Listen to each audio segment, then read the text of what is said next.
Hi, let's have some fun. This is called consistency versus self-reliance. Interesting. Okay, it's the third journal from March 13th, 2010. The Mayan day was for death or transformer.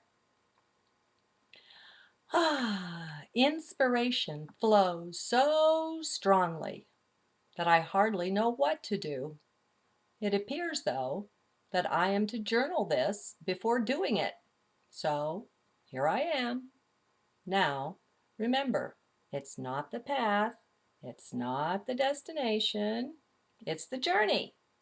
It's the little things in the now that are the key that make sense to the heart. In two previous journals, I mentioned how I was experimenting with taking a flow of a whole day's journals and recording and uploading them in that order. Since Source always picks what gets blogged and what doesn't, I wasn't sure of the outcome of that, thus the experiment. Well, I learned from doing that it was too linear. It just wasn't right. Great lesson learned. That works. Well, meanwhile, I had blogged a journal whose transcript was too long for the description field in YouTube. What to do, since I like the text to be there too. I love Scribed, and I recommend it often. Many books are available there, free for the download.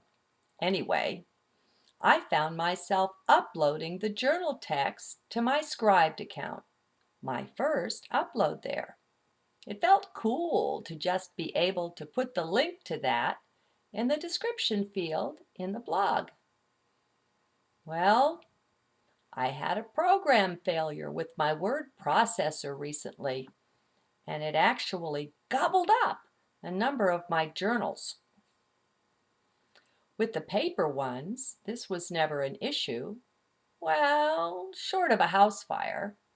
But with electronic files, it pays to back them up. Well, it just came to me what I'll be doing, which is uploading more journals to Scribed. So, anyway, this will also do that, back them up. How neat! The way my journey is changing lately, it is that it seems to be integrating more of my mind into my heart somehow. No, I don't understand this, but at least I've got experience enough not to try. When the understanding is ripe, the inner understanding, it will simply arise and present itself to me, full blown. The path is really cool that way. Yeah, I know. I just said the path. And maybe you've heard me rail against the notion of a path as too linear before. Well, it's true. So what? Ever read any Ralph Waldo Emerson? I love the way he states this in his essay, my favorite, called Self-Reliance. So I'll close with a quote from it. Here goes. A foolish consistency is the hobgoblin of little minds, adored by little statesmen and philosophers and divines.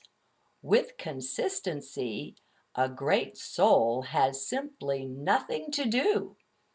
He may as well concern himself with his shadow on the wall. Speak what you think now in hard words, and tomorrow speak what tomorrow thinks in hard words again, though it contradict everything you said today. Ah, so you shall be misunderstood. It is so bad then? to be misunderstood. Pythagoras was misunderstood, and Socrates, and Jesus, and Luther, and Copernicus, and Galileo, and Newton, and every pure and wise spirit that ever took flesh. ... The other terror that scares us from self-trust is our consistency, a reverence for our past act or word, because the eyes of others have no other data for computing our orbit than our past acts, and we are loath to disappoint them. But why should you keep your head over your shoulder?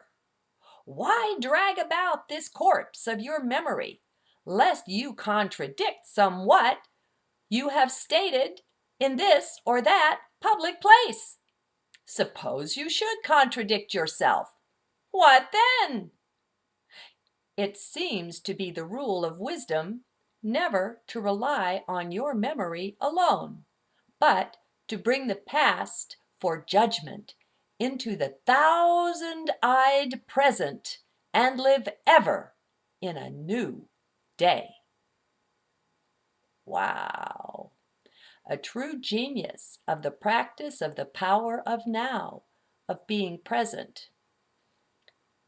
I'll provide a link to the whole wonderful, marvelous essay on Scribed. And for those who might enjoy having it read to them, I'll provide another link to a free audio download from learnoutloud.com, another great site. Enjoy! Oh, and P.S. If you go to my Scribed page, you'll find my collection there of favorites and fun reading. It, of course, includes the Emerson essay, the Heisch book, I Am That, and on and on. Bye-bye.